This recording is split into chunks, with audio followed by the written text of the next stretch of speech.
स्वागत है आप लोगों का आपके यूट्यूब चैनल न्यू शिक्षा पे।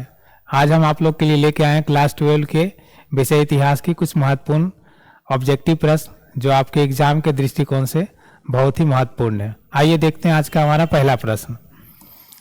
पहला प्रश्न है, पानीपत का प्रथम युद्ध किस वर्ष हुआ? तो पहला ऑप्शन है हमारा 1509 में, दूसरा ऑप्शन है 1526 ईस्वी में, तीसरा ऑप्शन है 1556 ईस्वी में और चौथा ऑप्शन है 1761 ईस्वी में। तो इसका राइट आंसर हो जाएगा ऑप्शन नंबर बी, यानी 1526 ईस्वी में। चलते हैं अगले प्रश्न की तरफ। अगला प्रश्न है हमारा, औरंगजेब ने अपने जीवन का अंतिम भाग बिताया कहाँ बिताया? पश्चिमी भारत में option number A, option B में है उत्तरी भारत में, ऑप्शन सी में है पूर्वी भारत में, ऑप्शन डी में है दक्षिणी भारत में। तो इसका आंसर हो जाएगा ऑप्शन नंबर डी, यानी जो है औरंगजेब अपना जीवन का अंतिम समय जो है वो कहाँ बिताया? दक्षिण भारत में। चलते हैं अगले प्रश्न की तरफ। अगला प्रश्न है, शेर शाह ने किस मुगल सम्राट को हराया था? शेर शाह ने किस मुगल सम्राट को हराया था? पहला ऑप्शन है बाबर, दूसरा है हुमायूं, तीसरा है अकबर, चौथा है जहांगीर। तो इसका आंसर हो जाएगा ऑप्शन नंबर बी, किसको हराया था? हुमायूं को। अगले प्रश्न की तरफ चलें। अगला प्रश्न है हमारा, भारत में तंबाकू का पौधा लाया गया था कहाँ से? कहाँ से भारत में तंबाकू का पौधा आया था? पहला ऑप्शन है अंग्रेजों के द्वारा इंग्लैंड से, दूसरा ऑप्शन है हुनों के द्वारा, तीसरा ऑप्शन है पुर्तगालियों के द्वारा पुर्तगाल से, चौथा ऑप्शन है अरबों के द्वारा। तो इसका आंसर हो जाएगा ऑप्शन नंबर सी, किसके द्वारा लाया गया था? पुर्तगालियों के द्वारा। कहाँ से? पुर्तगाल से। और आजकल आज़ाद भारत में भी लोग क्या खा रहे हैं? तंबाकू, और कहते हैं आज़ाद भारत में रहने वाले हैं। अगला प्रश्न है, आईने अकबरी कितने भागों में विभक्त है? आईने अकबरी कितने भागों में विभक्त है? पहला ऑप्शन है 2, दूसरा है 3, तीसरा है 4, चौथा है 5। तो इसका आंसर क्या आ जाएगा? ऑप्शन नंबर बी, आईने अकबरी को कितने भाग में विभक्त किया गया? 3 भाग में। अगला प्रश्न है हमारा, प्रसिद्ध विरूपाक्ष मंदिर कहाँ स्थित है? प्रसिद्ध विरूपाक्ष मंदिर कहाँ स्थित है? पहला ऑप्शन है हम्पी, दूसरा है बेलूर, तीसरा है चिदम्बरम और चौथा है श्रीरंग। तो आप बताएंगे कि जो है क्वेश्चन नंबर 6 का आंसर क्या होगा? ये आपके कमेंट बॉक्स के लिए क्या है छोड़ देते हैं, हम लोग नेक्स्ट क्लास में इसके आंसर का जो जवाब देंगे। चलते हैं अगले प्रश्न में। विजयनगर का महानतम शासक कौन था? विजयनगर का महानतम शासक कौन था? तो पहला ऑप्शन है इसका वीर नरसिंह, दूसरा है कृष्णदेव राय, तीसरा है अच्युत राय और चौथा है सदाशिव राय। तो इसका आंसर हो जाएगा ऑप्शन नंबर बी, कौन था? कृष्णदेव राय। विजयनगर का महानतम शासक कौन था? कृष्णदेव राय। अगला प्रश्न है हमारा, भारत में मुगल वंश का संस्थापक कौन था? तो पहला ऑप्शन है बाबर, दूसरा हुमायूं, तीसरा अकबर, चौथा जहांगीर। तो जैसा कि आप सब लोग जानते हैं कि भैया मुगल वंश का संस्थापक कौन था? तो ऑप्शन नंबर ए, यानी बाबर, जो लुटेरा बन के भारत आया था। अगला प्रश्न है हमारा, अनेक विदेशी यात्रियों ने भारत की जिन 2 चीजों को असामान्य माना वो क्या है? मतलब क्या वो भारत में देखे तो लगा भैया कि ऐसा हमको कहीं पहले देखने को नहीं मिला। तो पहला ऑप्शन है दूध तथा अंडे, दूसरा है आपका ऑप्शन नारियल तथा पान, तीसरा है पपीता तथा टमाटर, चौथा है खरबूजा तथा क्या है? तरबूजा। तो वो जो है ना भारत में उनको अनोखा चीज देखने को क्या मिला था? नारियल तथा पान। इसका ऑप्शन क्या आ जाएगा? बी। चलिए अगला प्रश्न है हमारा, वास्को डी गामा कब भारत पहुंचा? वास्को डी गामा कब भारत पहुंचा? तो पहला ऑप्शन है 17 मई 1948 को, दूसरा है 17 मार्च 1598 को, तीसरा है 17 मार्च 1498 को और चौथा है 17 मई 1598 ईस्वी को। ठीक है ना? तो इसका आंसर क्या हो जाएगा? ऑप्शन नंबर ए, यानी वास्को डी गामा भारत पहुंचा 17 मई 1498 ईस्वी को। अगला प्रश्न हमारा, अल-बुरूनी किसके साथ भारत आया था? अल-बुरूनी किसके साथ भारत आया था? आप लोग भी कमेंट बॉक्स में अपना जवाब देते रहेंगे। बताता है, पहला ऑप्शन है मोहम्मद बिन कासिम, दूसरा है महमूद गजनबी, तीसरा है मोहम्मद गोरी और चौथा है बाबर। तो इसका आंसर हो जाएगा option number B, Mahmud Ghaznavi. Al-Biruni किसके साथ भारत आया था? महमूद गजनबी के साथ। अगला हमारा, कुंडलवन कश्मीर में चतुर्थ बौद्ध संगीति किस शासक के काल में हुआ? तो पहला ऑप्शन है अजातशत्रु, दूसरा है कनिष्क, तीसरा है अशोक, चौथा है कालशोक। तो किसके समय में हुआ था? तो ऑप्शन नंबर बी, यानी कनिष्क के समय में। अगला है हमारा क्वेश्चन, बौद्ध साहित्य मुख्य रूप से लिखा गया था। तो पहला ऑप्शन है संस्कृत में, दूसरा है पाली में, तीसरा है प्राकृत में, चौथा है हिंदी में। किस में लिखा गया था? तो इसका ऑप्शन हो जाएगा ऑप्शन नंबर बी, यानी पाली में। अगला हमारा प्रश्न है, प्रारंभिक बौद्ध धार्मिक ग्रंथ किस भाषा में लिखा गया? तो पहला ऑप्शन है हमारा संस्कृत, दूसरा है पाली, तीसरा है प्राकृत, चौथा है अपभ्रंश। तो इसका क्या हो जाएगा आंसर? ऑप्शन नंबर बी, यानी पाली में। अगला प्रश्न है, श्वेतांबर और दिगंबर का संबंध किस धर्म से है? पहला है ऑप्शन हिंदू धर्म, दूसरा है बौद्ध, तीसरा है शैव और चौथा है जैन। तो इसका ऑप्शन क्या आ जाएगा? ऑप्शन नंबर डी, यानी जैन धर्म से। किससे संबंधित है? जैन धर्म से। अगला प्रश्न है हमारा, सांची का स्तूप किस धर्म से संबंधित है? सांची का स्तूप किस धर्म से संबंधित है? पहला ऑप्शन है बौद्ध, दूसरा है जैन, तीसरा है ब्राह्मण, चौथा है सिख। तो क्या हो जाएगा इसका? ऑप्शन नंबर ए, किससे संबंधित है? बौद्ध धर्म से। अगला प्रश्न है, कुरुक्षेत्र का युद्ध किसने जीता? पहला ऑप्शन है पांडव, दूसरा है कौरव, तीसरा है संथाल, चौथा है मंगोल। तो क्या हो जाएगा इसका? ऑप्शन नंबर ए, यानी पांडव ने। अगला प्रश्न है, पाटलिपुत्र नगर की स्थापना की गई? मुंडक द्वारा, बिंबिसार द्वारा, उदयसिंह द्वारा, अजातशत्रु द्वारा। तो इसका ऑप्शन क्या आ जाएगा? ऑप्शन नंबर बी, यानी बिंबिसार के द्वारा। पाटलिपुत्र नगर की स्थापना किसके द्वारा की गई? बिंबिसार के द्वारा। अगला प्रश्न है, अर्थशास्त्र की रचना कब हुई थी? पहला ऑप्शन है 6ठी शताब्दी ईसा पूर्व, दूसरा है 5वीं शताब्दी ईसा पूर्व, तीसरा है 4थी शताब्दी ईसा पूर्व और चौथा ऑप्शन है 3री शताब्दी ईसा पूर्व। तो इसका हो जाएगा ऑप्शन नंबर सी, यानी 4थी शताब्दी ईसा पूर्व में। अगला प्रश्न है हमारा, 16 महाजनपदों में सबसे शक्तिशाली महाजनपद कौन था? तो पहला ऑप्शन है मगध, दूसरा है अवंती, तीसरा है कौशल, चौथा है गंधार। तो क्या हो जाएगा इसका ऑप्शन नंबर? तो ऑप्शन नंबर ए, क्या हो जाएगा इसका आंसर? मगध। 16 महाजनपदों में सबसे शक्तिशाली महाजनपद कौन था? मगध। अगला प्रश्न है हमारा, किस भारतीय शासक को नेपोलियन की संज्ञा दी गई? तो पहला ऑप्शन है होगा चंद्रगुप्त मौर्य, दूसरा है कनिष्क, तीसरा है समुद्रगुप्त, चौथा क्या है? हर्षवर्धन। तो आप बताएंगे कि इसका आंसर क्या होगा? तो आंसर होगा ऑप्शन नंबर सी, यानी समुद्रगुप्त को भारत का क्या कहा जाता था? नेपोलियन।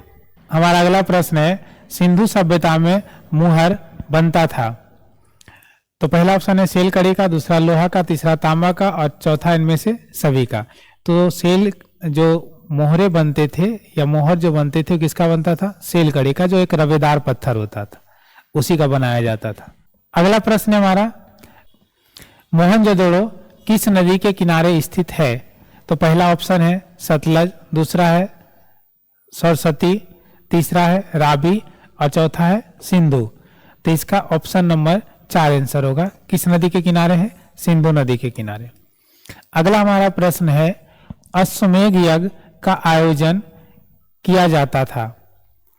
तो पहला ऑप्शन है होगा शाही संप्रभुता के लिए, दूसरा है व्यापार के लिए, तीसरा है ए और बी दोनों और चौथा है इनमें से कोई नहीं।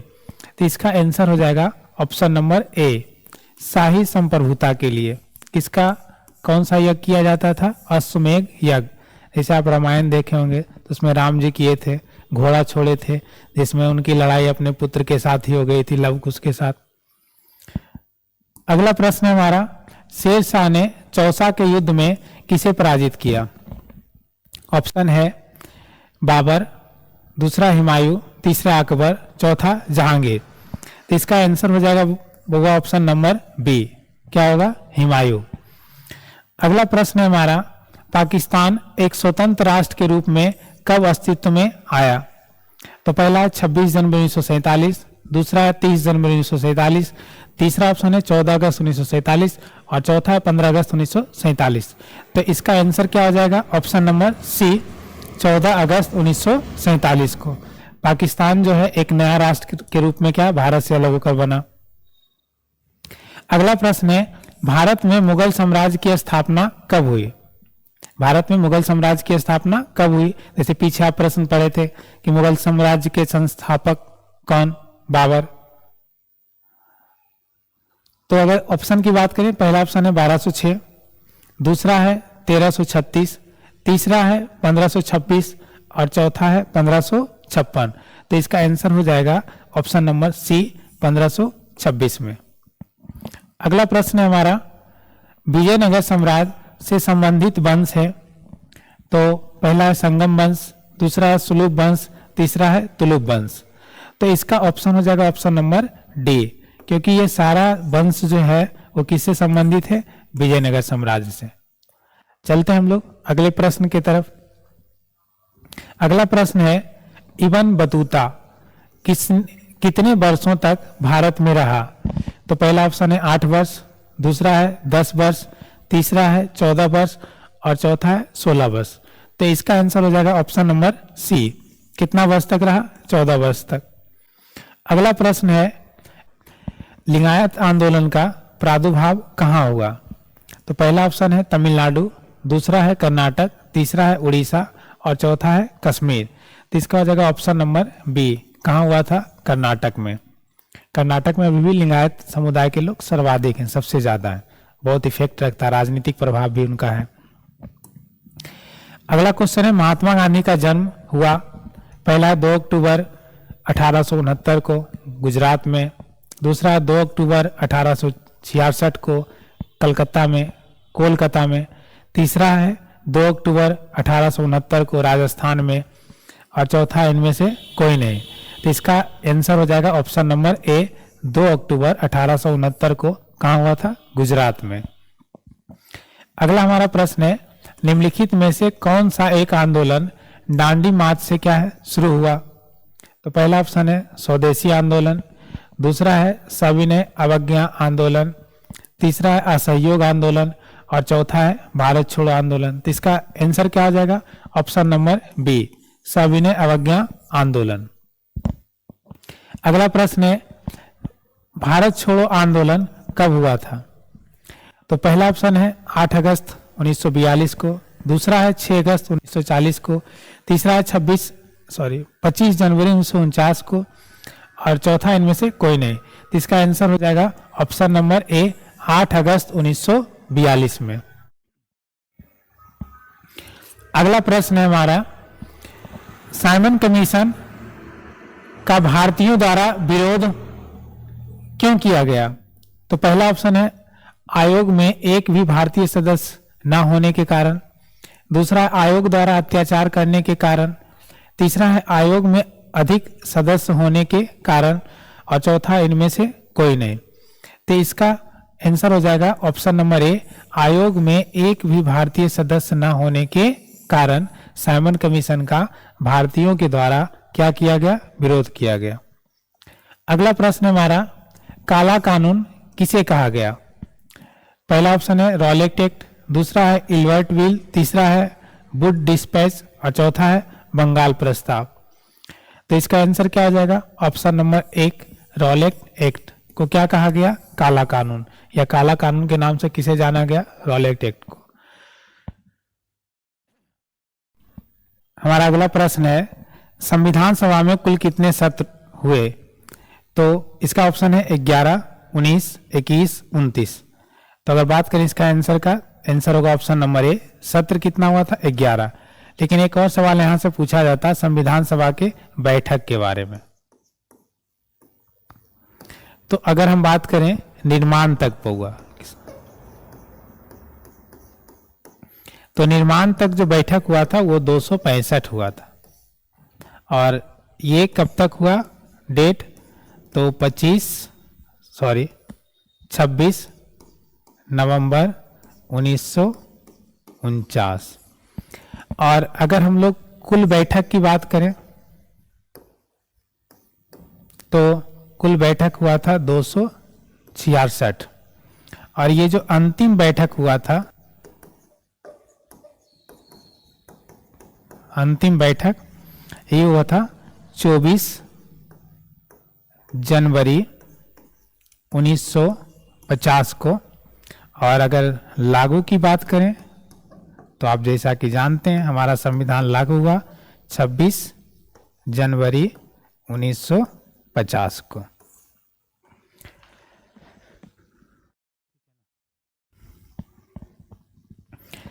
चलते हैं अगले प्रश्न की तरफ। अगला प्रश्न है हमारा, द्वितीय विश्व युद्ध किस वर्ष प्रारंभ हुआ? तो कब हुआ था? 1939 में, ऑप्शन नंबर बी। और कब तक चला था? 1945 तक। और इसी समय जो 1945 से ही किस युद्ध का शुरुआत हुआ? शीत युद्ध का।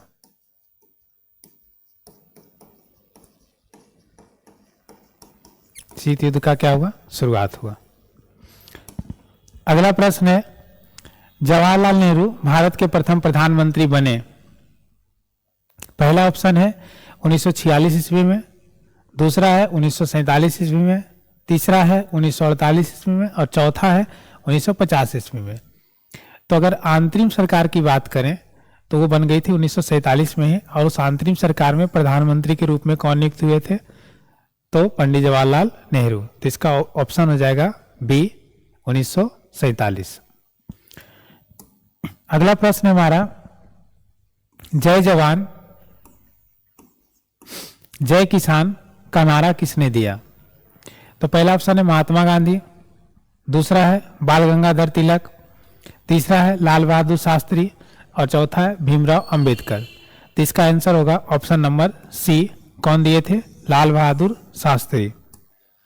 अगला प्रश्न है, गांधी जी के राजनीतिक गुरु कौन थे? गांधी जी के राजनीतिक गुरु कौन थे? ऑप्शन ए है मदन मोहन मालवीय, दूसरा है गोपाल कृष्ण गोखले, तीसरा है लाला लाजपत राय और चौथा है पंडित द्वारिका प्रसाद मिश्र। तो इसका आंसर हो जाएगा Gopal Krishna Gokhale, option number B. अगला प्रश्न है, जय हिंद का नारा किसने दिया? ऑप्शन है भगत सिंह, चंद्रशेखर, जवाहरलाल नेहरू और सुभाष चंद्र बोस। तो इसका आंसर हो जाएगा ऑप्शन नंबर डी। किसने दिया? सुभाष चंद्र बोस ने। अगला प्रश्न है हमारा, मद्रास का नाम बदलकर रखा गया? क्या किया गया मद्रास का नाम बदलकर? पहला आंसर है चेन्नई, दूसरा है बेंगलुरु, तीसरा है हैदराबाद, चौथा है सिकंदराबाद। तो इसका आंसर हो जाएगा ऑप्शन नंबर ए। क्या हो जाएगा? चेन्नई। अगला प्रश्न है हमारा, 1857 की क्रांति का प्रमुख कारण क्या था? पहला सती प्रथा की समाप्ति, दूसरा है व्यपगत का सिद्धांत, तीसरा चर्बी वाला कारतूस और चौथा ईसाई धर्म का प्रचार। तो तत्कालिक कारण की बात करें तो क्या होगा? चर्बी वाले कारतूस, यानी ऑप्शन नंबर सी। अगला प्रश्न है, रानी लक्ष्मीबाई का जन्म किस स्थान पर हुआ? पहला है झांसी, दूसरा है कानपुर, तीसरा है काशी और चौथा क्या है? कालपी। तो इसका आंसर क्या हो जाएगा? आंसर ऑप्शन नंबर सी, यानी काशी। कहाँ हुआ था लक्ष्मीबाई का जन्म? तो काशी में। अगला हमारा प्रश्न है, लखनऊ में 1857 के विद्रोह का नेतृत्व किसने किया? तो पहला है रानी लक्ष्मीबाई, दूसरा है बेगम हजरत महल, तीसरा है वीर कुंवर सिंह, चौथा है नाना साहब। तो इसका आंसर हो जाएगा option number B, Begum Hazrat Mahal. Awadh में बेलेजली द्वारा सहायक संधि लागू की गई थी। तो 1801 ईस्वी में, 1781 ईस्वी में, 1856 ईस्वी में और 1819 ईस्वी में। तो इसका आंसर हो जाएगा ऑप्शन नंबर ए, 1801 ईस्वी में। अगला प्रश्न है, भारतीय सिपाहियों द्वारा किया गया पहला विद्रोह निम्न में से कौन सा था? तो पहला ऑप्शन होता है कोल विद्रोह, दूसरा होता है बेल्लौर विद्रोह, तीसरा 1857 ईस्वी का विद्रोह, चौथा क्या है? नील विद्रोह। तो इसका आंसर क्या हो जाएगा? Option number B. कौन सा हो जाएगा? बेल्लौर विद्रोह। चलते हैं अगले प्रश्न की तरफ। अगला प्रश्न है, सहायक संधि की नीति कार्यान्वित की बेंटिक ने, कॉर्नवालिस ने, ब्लेजली ने, डलहौजी ने। तो इसका आंसर हो जाएगा ऑप्शन नंबर सी, ब्लेजली ने। कौन किया था? ब्लेजली ने। अगला प्रश्न है, वीर कुंवर सिंह कहाँ के रहने वाले थे? पहला ऑप्शन है कानपुर, दूसरा जबलपुर, तीसरा जगदीशपुर, चौथा है झांसी। तो कहाँ के रहने वाले थे वीर कुंवर सिंह? तो जगदीशपुर के, यानी ऑप्शन नंबर सी। अगला प्रश्न है हमारा और आखिरी प्रश्न है इस सेशन का, भारत में आने वाले प्रथम पुर्तगाली कौन थे? पहला ऑप्शन है कोलंबस, दूसरा है रियोडी, तीसरा है वास्को डी गामा, चौथा इनमें से कोई नहीं। तो इसका हो जाएगा answer option number C, Vasco da Gama. उम्मीद करते हैं सेशन आपको अच्छा लगा तो हमारे चैनल को लाइक एंड सब्सक्राइब करें। धन्यवाद।